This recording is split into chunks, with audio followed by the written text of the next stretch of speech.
What's up, humans? Welcome to another episode of Shots from the Winchester podcast, brought to you by Greencastle Consulting, the East Coast premier implementation consulting firm. I'm your host, Al Green, and today our co-host is John Lombardi. What's up, man? Yay, what's going on, man? I'm glad you're on the show. Yeah, absolutely. Glad to be here. Yeah, definitely. Thanks for being here. It's been a minute. So we've been wanting to talk for a while. We've been wanting to get on a podcast for a hot minute. Right. I thought this would be a great time to have a conversation because this time of year, it's the season of giving. Thanksgiving's coming up. Christmas is coming up. We do something here at Greencastle that you're the lead of. We do what's called Camp Out for Hunger. And that's something that the Preston and Steve Show through WMMR do in conjunction with Phil Abundance. So we're going to be loading our cars today with a ton of food, canned foods, whatever we were able to collect here at Greencastle. And we're going to go down to the stadium where the show's being filmed at or recorded. And we're going to unload. We're going to do all that stuff like that. So I want to talk to you, since you're leading this charge, about this mission, why we do that here at Greencastle, and why it's important to give. Yeah, for sure. Yeah. So a little bit of the background. So this is their 26th year of running the food drive. Last year they had over 2 million pounds of food, or over 2 million pounds of food donated. This is all across the greater Delaware Valley. Right. Lots of individuals, lots of businesses, whatever. So last year when I kicked this off, it seemed like a really cool target of opportunity. It was their 25th anniversary, and it was our 25th anniversary. Yeah. And at the time last year, as a company, you know, we have this core value of servant leadership, but we weren't invested in too many things in the community other than a couple of our veteran outreach programs. So this seemed like a really great way, especially as we kind of grow our footprint in the greater Delaware Valley, to get our name out there, but also give back, right? Adhere to one of our core tenets, and be able to do some good for the community. So we kicked this off last year. Last year we got a little over 300 pounds. Right. So this year we've been a little bit more organized. We ran a happy hour that had some good prizes. Nice. Gave away 2 seats in our box for Eagles game. That helped drive some donations. Right, guys, we have the Eagles box. just putting that out there. Right. So for next year, right? If people want to donate next year, that's going to be one of our marquee prizes moving forward. But we this year, at least as of the last weigh-in, which I know my car is full of stuff. We've got some other people's cars that have some things that we're expecting to go down tomorrow. But we're anticipating around 1,400 pounds. So nice. A good bump of almost 1,000 pounds from last year. Well, so that's impressive. So it's a cool event. Like you were saying, they set up the tent down at the ballpark, in between the Wells Fargo Center and Xfinity Live. They take over one of the whole parking areas. They do the broadcast there 14 hours a day, every single day from Monday to Friday. Wow, yeah.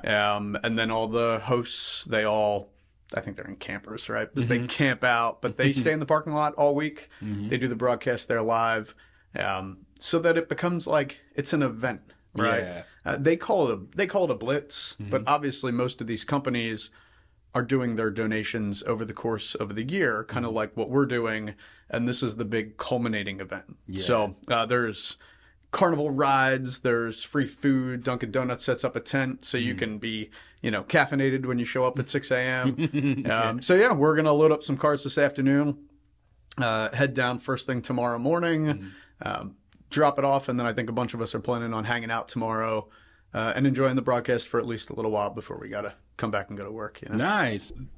This has been going on for 26 years. Or Preston and Steve, I think they were on like Q102 when they started doing this, right? Yeah. And then like in 2004, 2005, they found their home finally in WMMR. Correct. And now they've been doing this ever since then, ever since the very beginning of their journey. So I think that's awesome. Also, working through Phil Abundance and everything like that. This is also the nation's largest food drive. Correct. That's wild. And a lot of that is due to some of the big corporations in the Delaware Valley. I guess we're giving them some free pub here, but Subaru of America is always a huge one, right? They have one of their main facilities over in the Camden area. Nice. Yeah. Campbell's is always one of the huge donators. They're also in Camden. QVC is out here in the suburbs, and they're another one of the big ones. But between those three companies, you're looking at like 500,000 pounds. Wow. So when you think about the 2 million mark, right, you're looking at almost a quarter of it from a couple of these huge companies. Wow. But they've also been involved for almost the entirety of the can drive, right? Yeah. Like Subaru doesn't accept the prizes anymore if they become if they're the largest contributor. So there's a couple business prizes like free ad time, a broadcast at your business. Yeah. Subaru doesn't even participate anymore because for them it's more the giving back and less the like opportunity to win something. Very altruistic of them. Right? Yeah. I know. But when you get to that point, like why not, right? Yeah, exactly. Because for them it's part of the give back mission, which is what I was hoping for here. Like we're never going to compete for those prizes against the Subarus or the Campbells, right? We're just not big enough. We don't have those same type of resources, but who cares, right? Because the goal is providing for those folks who need that food, who need those resources more than it is about getting our name out there. Right. So even though this is cool to talk about what we're doing, that was never the goal, right? Like we don't need to be walking up there with the big oversized check. Yeah. It's cool for some of us to be able to go down and spend some time at the broadcast tomorrow, but we're not like pushing for them to say our name. Yeah. You know, it's we can drop off and be as anonymous as we want to be and know that we helped fulfill our mission of that servant leadership piece and giving back to the community. Absolutely. Absolutely. And that's important too. And noting that Greencastle puts out a lot as far as donating and time and money and whatever it is that we can do here at Greencastle, because we also work with like Rough Ride, different organizations like that too. And we also have our own nonprofit, Stronghold, which is developing. Right. And a lot of that is veteran focused. Yeah. Like, as we know, and unfortunately, like, we know that the veteran community tends to be very high risk and high at need. Yeah. So even though Phil Abundance doesn't necessarily have a veteran focus, it seems like a really safe bet that a decent amount of their population at some of their shelters and some of those places that give out some of this food that we're collecting are going to very specifically support your veteran community in the greater Delaware Valley, because unfortunately there's a huge overlap there between the folks who need and our veteran community. Yeah. And if you're a business out there and you're thinking about something like this, definitely consider doing this next year. I think this is a great opportunity to help a lot of people, especially a lot of people in the local area, in the tri-state area here. What drove you to want to lead this charge? That's a good question. I was very fortunate, right? My folks, instilled some of that sense of service in me when I was a kid. I vividly remember I grew up here in the suburbs. We would take the train down to the city every year when I was a kid. And we weren't like super well to do, but when we took the train downtown at Christmas time, like we would bring backpacks that had socks and sandwiches and gloves and things like that, right? Wow, to hand out to some of the homeless folks. Little things add up. And what I realized is, as an adult, like we never have enough time to do anything. You know, we were just talking before we kicked off here, like I'm still in the Guard and I got this job and I got a new baby at home and the whole 9 yards, and there's just never enough time. So I've realized that a lot of my service related endeavors have petered off over the years just because there's never enough time. Right. So to be able to marry up an initiative where we can give back to the community, but I can also do some of it on company time, you know, and instead of trying to take something on by myself, like enlist the other 100 people in the building to help multiply that effort. It was able to kind of check a lot of blocks at the same time. So, because if it's me, like I can go down there tomorrow and drop off some food from my car tomorrow, from me and my wife or my parents or whatever. But being able to proverbially rally the troops, like I wouldn't have been able to do 1,300 pounds myself. Right. Right. But at the low cost of harassing people via Teams, you know, once a month over the last couple of months, like all of a sudden now we're able to have a little bit of an impact. So that's awesome. And I feel like as we grow here at Greencastle, as the team grows here at Greencastle, we'll be able to put more in. Right. And then these numbers are going to be even bigger. So in 2022, the event raised over $1 million and more than 2.6 million pounds of food. Right. That's wild. I would be shocked if they don't blow that away this year. Some of the donations that have already been coming in over the first couple days of the live broadcast have been incredible, and a lot more from businesses. Wow. So, and I think to your point, it's true. Not only are we growing, but you learn, right? Lessons learned over the course of doing this the second year. Yeah. Right. The first year it was just like, hey, please give some stuff, right? Yeah. This year, especially for our out-of-staters, we were accepting Venmo donations. And, good. Okay. Myself and a couple others volunteered to go run to Costco or BJ's to pick up food, right? That counts. Yes. We did the happy hour, right? To gain a little more awareness. So every year, we learn a little bit more, get a few more people involved, and every single person who donated the first year donated the second year, plus a whole bunch of extra people. Nice. So the hope is it becomes part of our family's charitable rhythm. Yeah. Right? Because I got it. There's everybody, you only have so many dollars and you only have so many things you can support.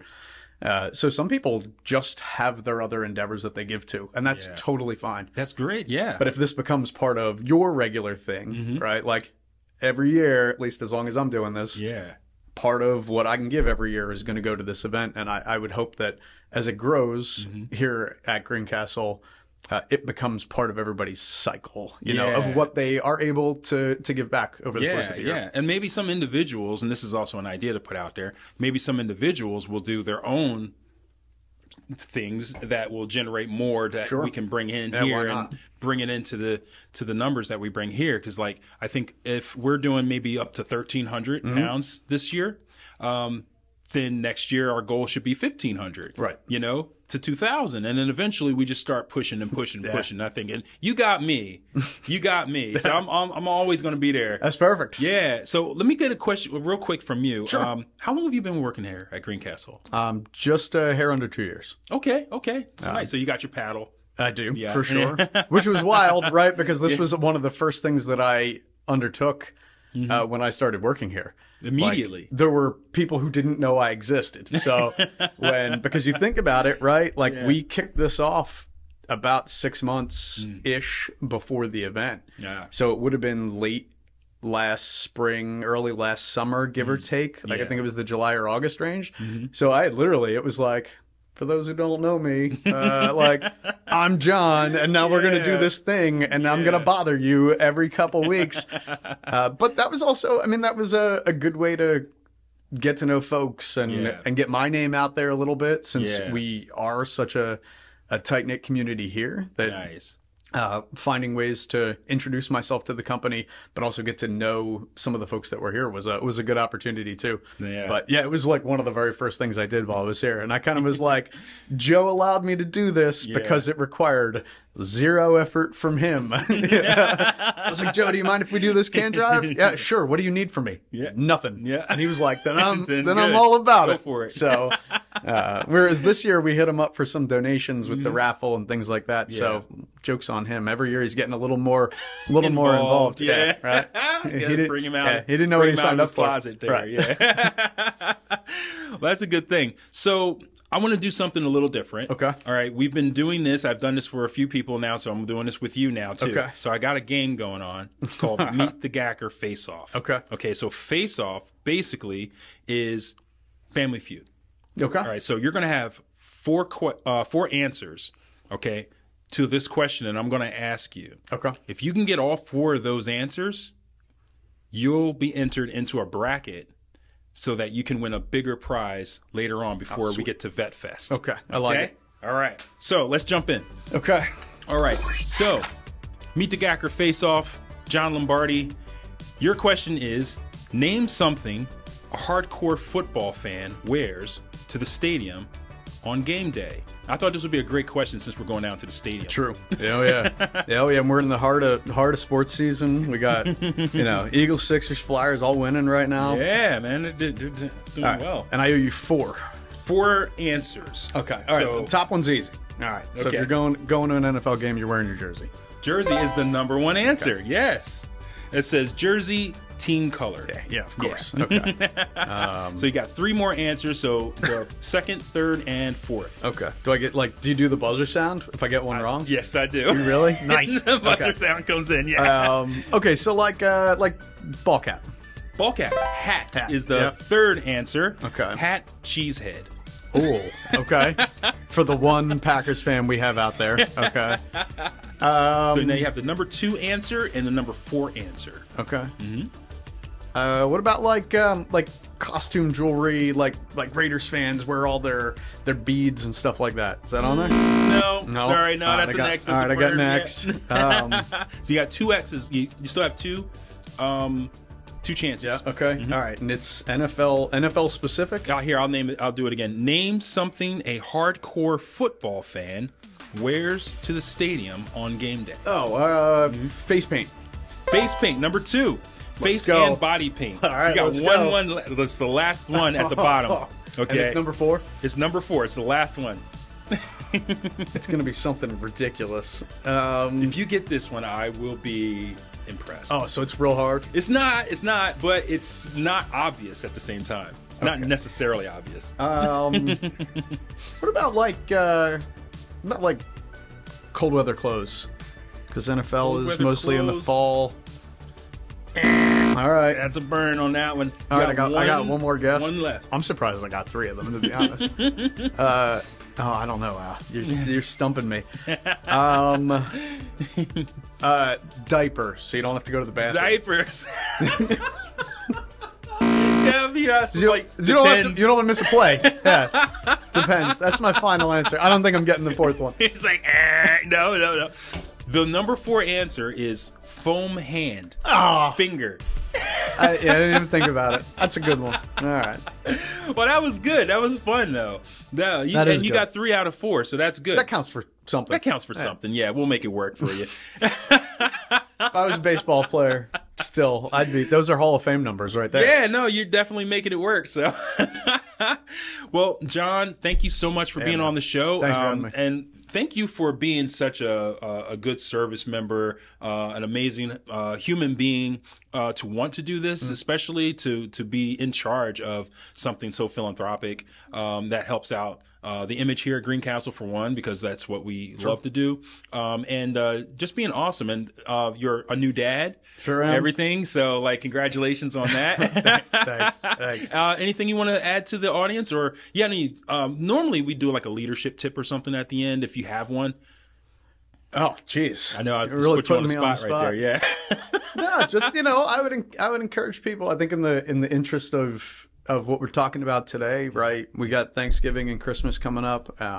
Most of our community, probably a lot of the people that listen to this podcast are very fortunate, right, in their day to day. We've all got great jobs, and I don't know. Obviously, everybody goes through different stuff in their life, but don't forget that a lot of folks in our community, especially in the veteran community, are not as fortunate, right? To have these great jobs, and that doesn't mean people need to walk around and feel guilty, but us trying to keep that in mind and finding little ways to give back, right? Again, that doesn't mean running a can drive. It could just be when you go into the city, hand some socks and gloves out. But those little things, I don't think people always appreciate those little things make a difference. And I mean, that you talk about leadership tips, that applies just as equally on the leadership spectrum, right? Those little things that we do as servant leaders, whether we're looking at community service or leading people, taking on, roles of responsibility, those little things go a super long way. So I'd encourage people to look for those opportunities and exercise those opportunities to give back in tiny ways, whether it's charitable, or in your, in your leadership positions. Nice, man. That's awesome. Sure. That's a great piece of knowledge right there.